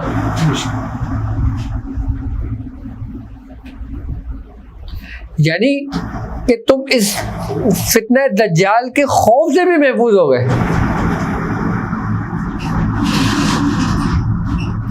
हम जिस दौर में चल रहे हैं और जो हमारा इब्तिदाई दौर है, जो बीमारियों की सूरत, वबाओं की सूरत, मुसीबतों की सूरत में हम पर नाजिल हो रहे हैं,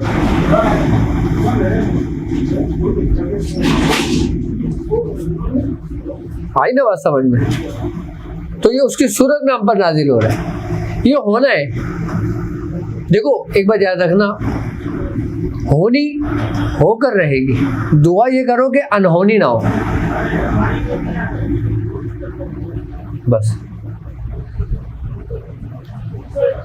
और जो लोग सूरह कुरैश को मजबूती से थाम कर रखते हैं और जो लोग सूरह कुरैश को पढ़ते हैं, सूरह कुरैश को समझते हैं, वो हमेशा महफूज रहेंगे, हमेशा महफूज रहेंगे। और तुम देख लो सूरह कुरैश का ताल्लुक और आखिरी दौर का ताल्लुक कितना गहरा ताल्लुक है। अब समझ में आई आपके कि आखिरी में सूरह कुरैश के तसर्रुफात की अहमियत क्या होगी, जो साहिब दावत हैं उनकी ड्यूटियाँ कितनी उरूज पर होंगी, उनकी जिम्मेदारियाँ कितनी उरूज पर होंगी। जिसने पढ़ ली उसने निजात पाई, जिसने पढ़ ली उसने निजात पाई। मेरे साथ प्रैक्टिकल हो गया सूरह कुरैश। शैतान ने फंसाने की कोशिश की, अल्लाह ने बचा लिया। हुआ ये कि मैं पढ़ता हूँ, पानी पिलाना मुझे। सूरह कुरैश रोज ही पढ़ता हूँ। हाँ, तो पहले मैं बहुत ज़्यादा रिसार्ट हो रहा था कि पहले तो शैतान ने वसवसा डाला कि जो अल्लाह से मांग रहे नहीं होगा, इस तरह से। तो फिर मैं रिसार्ट करके अपना टाइम हुआ 12 बजे पढ़ने बैठ गया।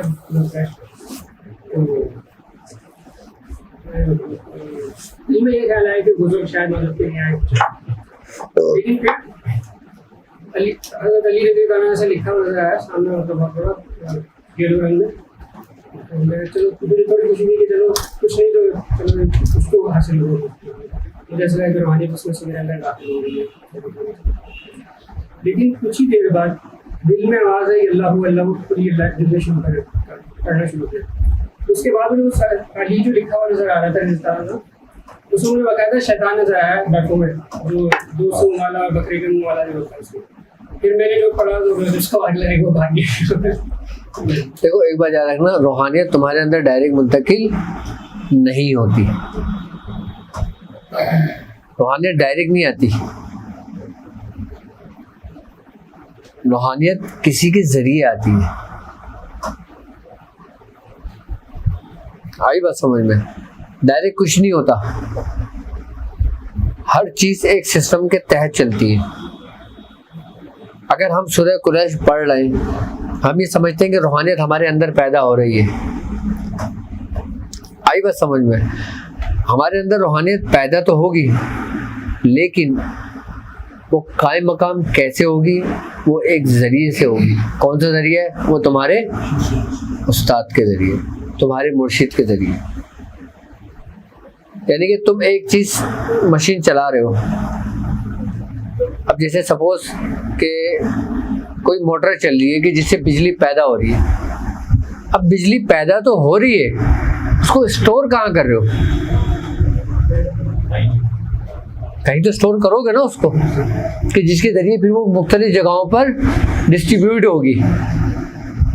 अब तुम रूहानियत तो सीख रहे हो, रूहानियत तो कर रहे हो, स्टोर तुम्हें पता है कहाँ हो रही है?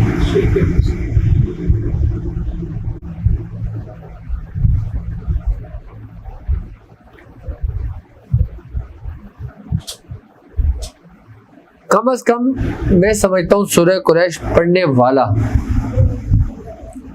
और इस तरतीब और इस तरीके से पढ़ने वाला, उसकी पढ़ी हुई कोई भी चीज जाया नहीं होगी।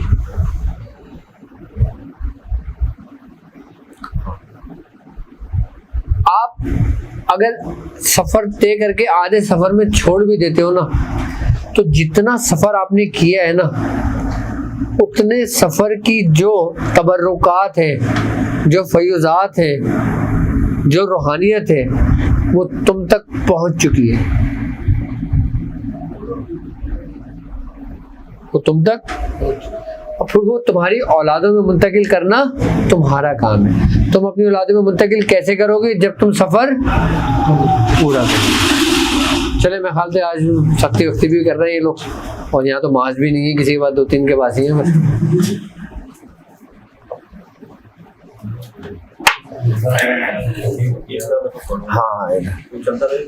हाँ पर देर इंशाल्लाह। सुबहान अल्लाह बाहर गम यार तो ही, सुबहान अल्लाह बाहर कुशाए शिकार तो ही, सुबहान अल्लाह बहरमत कुन फयाकुन, सुबहान अल्लाह मुराद मन हासिल कुन। खालिक हर बुलंदी व पस्ती, शीचिस्ताब कुन जा हस्ती, इल्मो अमल फराग दस्ती, ईमानो अमा तंदुरुस्ती। या इलाहुल आलमीन, या इलाहुल आलमीन तेरा जिक्र अस्कार किया गया, या इलाहुल आलमीन तेरे दोस्तों का जिक्र किया गया, या इलाहुल आलमीन इसमें जो गलतियों कोताही हो गई हो तो अपने रहम व करम अपने फजल से माफ़ फरमा। या इलाहुल आलमीन हमें अपने बुजुर्गों की रस्सी को मजबूती से थामने वाला बना। या इलाहुल आलमीन हमें फितना दज्जाल से महफूज फरमा। या इलाहुल आलमीन हासिदों के हसद से महफूज फरमा। या इलाहुल आलमीन जादू के शर से महफूज फरमा। या इलाहुल आलमीन वबाओं से, बलाओं से, मुसीबतों से, बीमारियों से महफूज फरमा। या इलाहुल आलमीन सूरह कुरैश को मजबूती से पकड़ कर चलने वाला बना। या इलाहुल आलमीन सूरह कुरैश की बरकत अता फरमा। या इलाहुल आलमीन सूरह कुरैश के फयूज़ात अता फरमा। या इलाहुल आलमीन सूरह कुरैश की रूहानियत को अता फरमा। या इलाहुल आलमीन जिस शख्स ने जिस दुआ के लिए कहा है बारी ताला उसकी दुआओं को, नेक तमन्नाओं को पूरा फरमा। या इलाहुल आलमीन शेख अब्दुल वहाब साहब और खुर्शीदा फातिमा साद और सादिया, या इलाहुल आलमीन जो बीमार हैं इनको सेहत तंदुरुस्ती अता फरमा, इनके कारोबार में बरकत अता फरमा, रिस्क में, आल में, औलाद में बरकत अता फरमा। या इलाहुल आलमीन जो लोग सुन रहे हैं, जो लोग देख रहे हैं, बारी ताला उनकी नेक तमन्नाओं को पूरा फरमा। या इलाहुल आलमीन उनको सूरह कुरैश के लश्कर में इस्तकामत अता फरमा। या इलाहुल आलमीन इस रूहानी सफ़र को मुकम्मल करने की तौफीक अता फरमा। या इलाहुल आलमीन इन चंद लोगों को उन चंद लोगों में शामिल फरमा जिनसे तू राज़ी हुआ, जिनसे तू राज़ी हुआ, जिनसे तू राज़ी हुआ। सुब्हान रब्बिका रब्बिल इज़्ज़ति अम्मा यसिफून व सलामुन अलल मुरसलीन वल्हम्दुलिल्लाहि रब्बिल आलमीन। सल्लल्लाहु अलैहि व सल्लम।